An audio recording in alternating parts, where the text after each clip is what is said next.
এখন হচ্ছে ভিউয়ার্স এর মধ্যে হচ্ছে এখন দিয়ে দেবো হচ্ছে আর একটু কষাবো, কষিয়ে হচ্ছে ওখানে তার মধ্যে হচ্ছে ঝোল দেবো, বেশি না একদম অল্প পরিমাণ ঝোল দেবো এখানে। দেন এখানে হচ্ছে দিয়ে দেবো পরিমাণ মতো ঝোল। হয়তো বা আমি ভিডিও করি, আমার হচ্ছে অনেক কিছুই নাই বন্ধুরা, তোমরা হচ্ছে কিছু মনে করো না।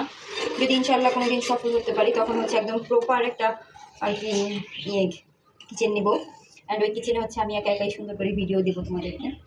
এই পর্যন্ত একটু আমাকে তোমাদের সময় দিতে হবে। তার মধ্যে শুধু একটু কাঁচামরিচ দিয়ে দিচ্ছি। এখানে মরিচ তো হচ্ছে একদম স্মেলের জন্য দিচ্ছি, যেহেতু আমি গুঁড়া মরিচটা ব্যবহার করেছি। মরিচগুলো আমি এভাবে একটু ভেঙে দিই, আমার ভীষণ ভালো লাগে। এখন এটা ফুটলে তারপর হচ্ছে মাছটা দিয়ে দেবো। তো ভিউয়ার্স ঝোলটা এখন ফুটে এসেছে, এখন হচ্ছে এর মধ্যে দিয়ে দেবো যে একটা একটা করে ভাজা মাছগুলো। এই মাছটা হচ্ছে পুকুর থেকে ধরে আনা, মানে বাড়ি থেকে জানছে, এটা হচ্ছে কিনা মাছ না, এটা হচ্ছে তারা হচ্ছে কেটে দিয়ে দিচ্ছে, আমি জাস্ট শুধুমাত্র রান্না করে দেবো আর ছেড়ে। এখন গাইস এটাকে একটু জাল দিতে হবে যেন হচ্ছে ঝোলটা শুকিয়ে যায়।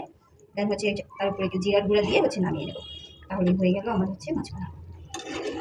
হচ্ছে এখানে একটু জাল হবে, বেশি না 10-15 মিনিট হলেই গেলাম, বেশি লাগবে না। সবশেষ হচ্ছে দিয়ে দেবো 1 চামচ জিরার গুঁড়া। এই জিরার গুঁড়াটা দিলে হচ্ছে তরকারির স্মেলটা অনেক সুন্দর আসে আর খেতে অনেক বেশি মজা লাগে, অনেক টেস্টটা অনেক বেশি বেড়ে যায়। মানে আমার কাছে আর কি ভীষণই পছন্দ এটা, এইভাবে আর কি জিরার গুঁড়োটা শেষে দিলে। ভিউয়ার্স দেখো আমার তরকারি হচ্ছে কমপ্লিটলি হয়ে গেছে।